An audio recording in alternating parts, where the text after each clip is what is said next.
Richard Branson lives on a private island. Here's how the tax actually works. Right, Richard Branson hasn't lived in Britain for the best part of 2 decades.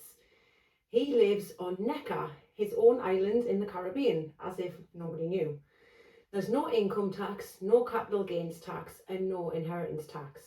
None. No inheritance tax. And he is very clear about why. Not the tax, he says, the kite surfing. I'm paraphrasing, but barely. Believe that or raise an eyebrow, your call. Because whatever his reason, the tax result is real. And the rule that produces it isn't some Caribbean trick.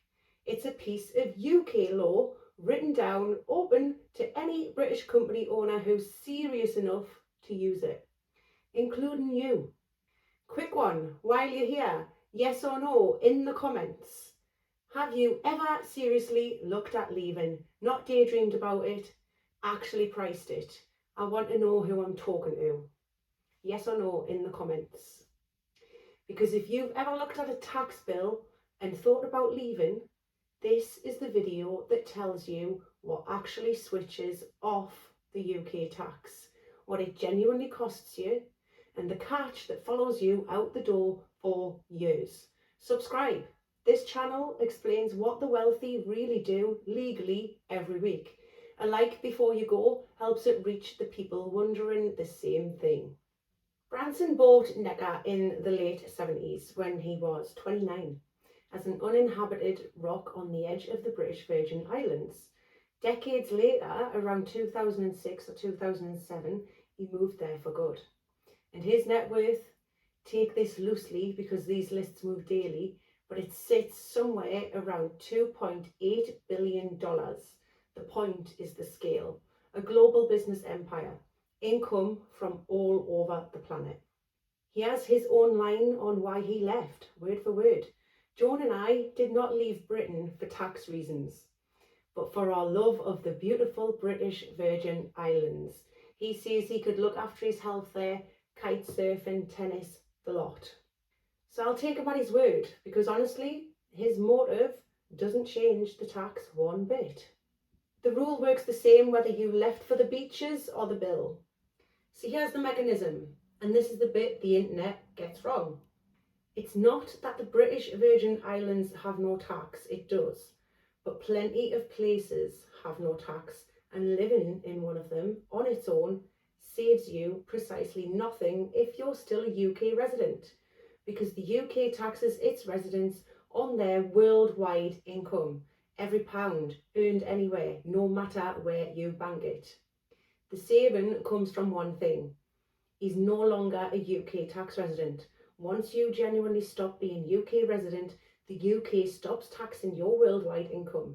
Then, and only then, does living somewhere with no tax matter, because the money lands in a place that doesn't tax it either. You need both halves. The zero tax island is useless without the non-residents, and you don't get to just declare yourself gone. You have to pass the Statutory Residence Test. Quick one before the catch, and I do read the replies, yes or no.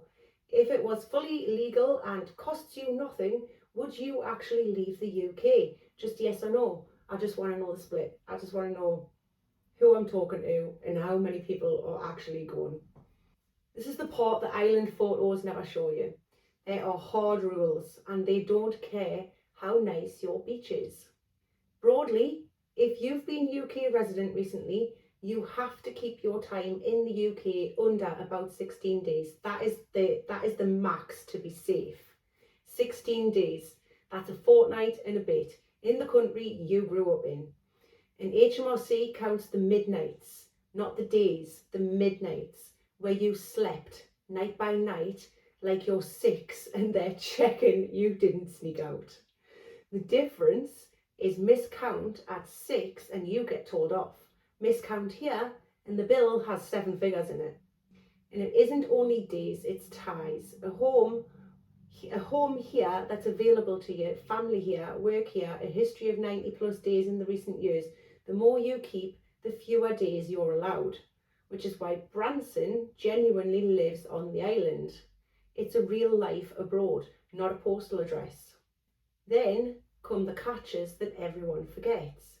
1, your UK income is still taxed. Leave all you like. A UK rental property or UK work still gets taxed here.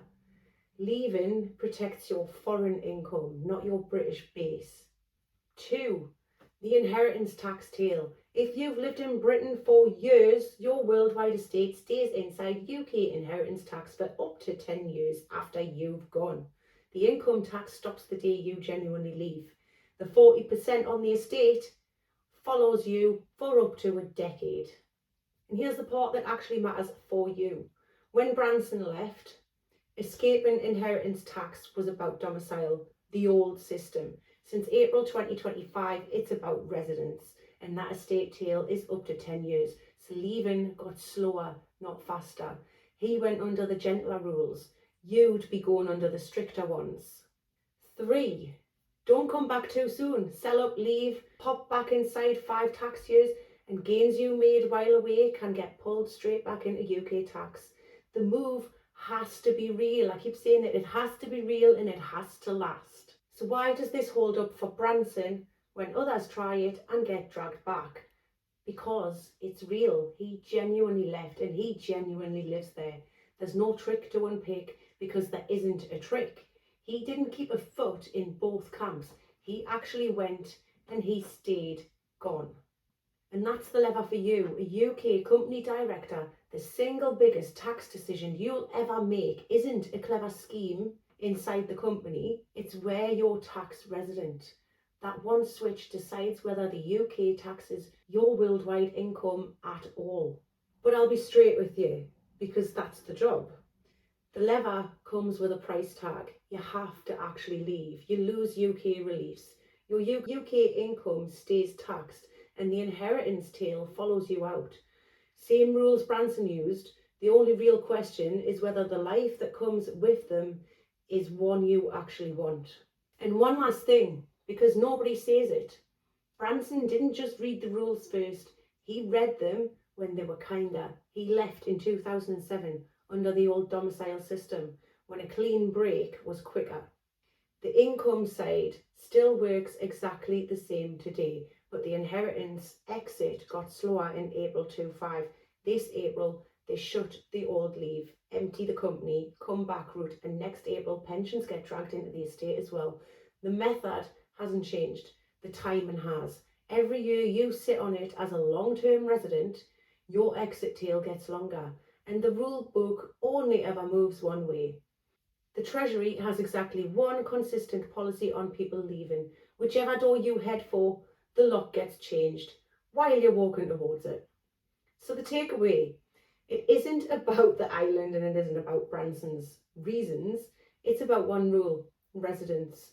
And whether moving genuinely stacks up for you once every cost is counted. Most of my clients aren't moving anywhere. They just want their UK business and income structured properly by someone who'll put their name on it. If you want to apply to work with us, there is a link on the screen and below. We don't take everyone, but if this made sense, you're probably who should apply. Like this, if it cleared up what leaving the UK actually involves. Subscribe.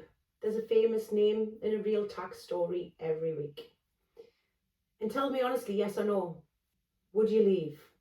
And if this has landed well, or if you enjoyed it, don't forget to hit the hype button below. I've just discovered that this week, so yeah, hit that hype button. No idea what it does, but it must be good. Thanks for watching.